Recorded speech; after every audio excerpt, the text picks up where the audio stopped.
Hello everyone. अब मैं second part की तरफ चलता हूं, जो कि जिसके लिए आप लंबे समय से वेट कर रहे होंगे। और आज शाम से ही आपके इतने मैसेज कमेंट्स मिले हैं, जिसके बाद मुझे रात के 11 बजे लाइव आना पड़ा, क्योंकि शिक्षक नियोजन से जुड़ा हुआ है। बहुत सारे कन्फ्यूजन्स हैं। देखिए, शिक्षक नियोजन के बारे में आप सबको पता है कि माननीय उच्च न्यायालय के जो आदेश आए हैं उसके आलोक में शिक्षा विभाग कार्रवाई कर रही है। कार्रवाई नंबर 1 है कि आपको पता है कि सबसे पहले जो दिसंबर सीटेट वाले हैं उनको उस हेयरिंग को लेकर जो ऑर्डर आए हैं उसमें यह कहा गया है कि अपॉइंटमेंट हम नहीं दे सकते हैं, बट प्रोसेस को जारी रख सकते हैं। प्रोसेस को जारी रखा गया। उसके बाद डीएलएड और बीएड के बीच में जो कन्फ्लिक्ट था, और उसके बाद यह आया कि जो डीएलएड को प्राथमिकता दी गई है उस पर स्टे लगाया गया, और यह स्टे 7 सितंबर तक रहा। 7 सितंबर के स्टे में यह कहा गया कि आप इस जो प्राथमिकता है उसको आप स्टे के तौर पे देखेंगे। तो वैसे में आपको याद होगा कि 17 दिसंबर 2019 को जो ऑर्डर निकाला गया था शिक्षा विभाग द्वारा, उसमें स्पष्ट कहा गया था कि बीएड और डीएलएड दोनों की अलग अलग मेरिट बनाई जाएगी, और सबसे पहले डीएलएड को 5 में बीएड वाले आ पाएंगे। लेकिन चूंकि माननीय उच्च न्यायालय के द्वारा स्टे लगाया गया, उसके मुताबिक हम दोनों को अलग अलग करके मेरिट नहीं बना सकते हैं, क्योंकि प्राथमिकता पे ही स्टे है। तो आज जो लेटर जारी की गई है उसमें कई तरह के कन्फ्यूजन आपके बीच है। पहली कन्फ्यूजन तो यह है कि क्या नियोजन को स्थगित कर दिया गया है? कतई नहीं। उसको मैं आपको एक एक करके जो क्लैरिफाई करता हूँ। सबसे पहले कि जो चूँकि आप अपॉइंटमेंट नहीं कर सकते हैं, इसलिए आप मेरिट लिस्ट नहीं बना सकते हैं, फाइनल मेरिट लिस्ट, पहली बात। दूसरी बात है, डीएलएड की प्राथमिकता को लेकर स्टे लगा है, यानी कि आप डीएलएड और बीएड दोनों के अलग अलग मेरिट लिस्ट नहीं बना सकते हैं।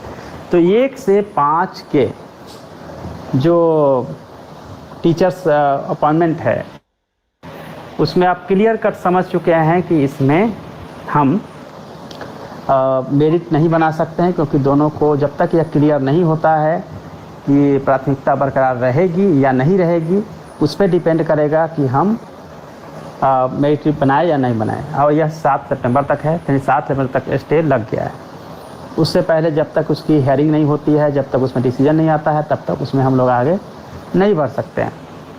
अब बात रही सीटेट दिसंबर की, तो सीटेट दिसंबर को लेकर भी अपॉइंटमेंट को छोड़कर प्रोसेस को कंटिन्यू रखने के लिए ऑर्डर आए हैं। अब मैं आगे इसमें बताना चाहता हूं कि 14 दिसंबर तक एनआईओएस डीएलएड वाले को फॉर्म भरने को दे दी गई है उनको ये टाइम, और 14 दिसंबर तक 14 जुलाई तक आप लोग अप्लीकेशन कर पाएंगे जहां भी नियोजन इकाई है, पहली बात। दूसरी बात, उसके बाद 14 जुलाई के बाद विभाग द्वारा समय समय पे जो निर्देश नियोजन इकाइयों को दी जाएगी उसका पालन नियोजन इकाई को करना है। लेकिन आपको यह पता होना चाहिए कि आप लोगों ने जो आवेदन दिए हैं, नियोजन इकाई जो आवेदन डीएलएड वाले एनआईओएस वाले जो आवेदन दे रहे हैं, उसमें अब चूँकि मेरिट इसलिए नहीं बन सकता है 1 से 5 में, क्योंकि प्राथमिकता की बात है। 6 से 8 में थोड़ी सी हमें जो है कन्फ्यूजन कम है। 6 से 8 में प्राथमिकता की बात नहीं है, इसलिए 6 से 8 में हम लोग बढ़ सकते हैं मेरिट के लेवल तक, बट अपॉइंटमेंट के लेवल तक हम लोग नहीं जा सकते हैं, क्योंकि माननीय उच्च न्यायालय का उस पर स्टे है। तो उस हिसाब से आप यह समझ ले कि 6 से 8 वाले में 1 से 5 में जब तक डिसीजन नहीं होता माननीय उच्च न्यायालय का, उसमें आगे नहीं बढ़ा जा सकता है। तीसरी बात जो है सीटेट दिसंबर को लेकर ऑलरेडी चूँकि स्टे लगाया गया है, तो उसमें भी अपॉइंटमेंट के लेवल तक नहीं जाया जा सकता है। उसमें भी 3 सितंबर तक रोक लगाई गई है। तो कुल मिला के बात यह है कि प्रोसेस जो मैं पहले ही कहता था, प्रोसेस कंटिन्यू रहेगी, बट अपॉइंटमेंट या मेरिट के लेवल पे आगे नहीं बढ़ा जा सकता है। माननीय उच्च न्यायालय के जो ऑर्डर हैं उसके एक एक बिंदुओं को का पालन होगा। उसमें विभाग की तरफ से जो पक्ष रखना है, जैसा कि माननीय शिक्षा मंत्री जी ने कहा था, तो वो पक्ष विभाग की तरफ से रखी जाएगी। और उसके बाद चूँकि हेयरिंग का डेट ही सितंबर में है तो हमें वेट करना पड़ेगा सितंबर तक। रही बात आपके प्रोसेस का, तो प्रोसेस जो एज पर नॉर्म्स है और जहाँ तक रेस्ट्रिक्शन नहीं है वहाँ तक पहुँचेंगे, लेकिन अपॉइंटमेंट की प्रक्रिया, अपॉइंटमेंट नहीं किया जा सकता है। 1 से 5 में मेरिट भी नहीं बनाया जा सकता है क्योंकि प्राथमिकता पे अभी निर्णय होना बाकी है। तो मुझे लगता है कि आप सभी लोग मेरे पॉइंट को समझ गए होंगे। और दूसरी पॉइंट यह है कि विभाग अपना पक्ष जो सही होगा उसको रखेगी, विभाग यह डिसाइड करेगी और फिर हेयरिंग के बाद ही यह डिसाइड हो पाएगा। तो कुल मिला के अब मुझे लगता है कि आपकी जो दुविधा है वो दूर हो गई होगी।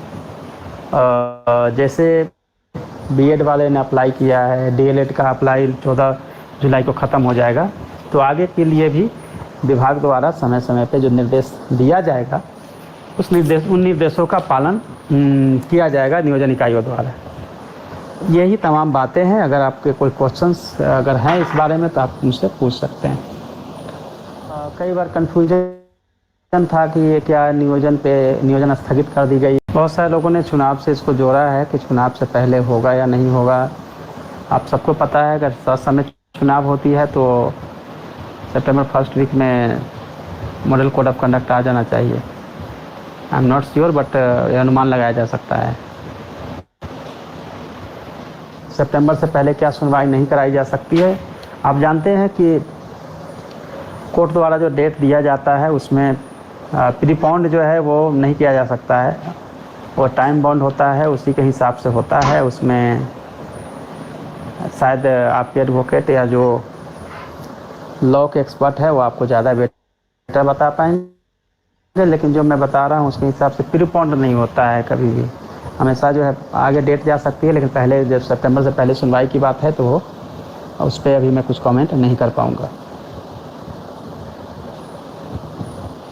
6 से 8 में बहाली चलता रहेगा। अभी मैं ऋषिकेश मैंने आपको बताया कि 6 से 8 वाले में चूँकि प्रायोरिटी का मैटर नहीं है तो हम लोग अपॉइंटमेंट के पहले के लेवल तक जा सकते हैं, यानी कि अपॉइंटमेंट हम नहीं कर सकते हैं।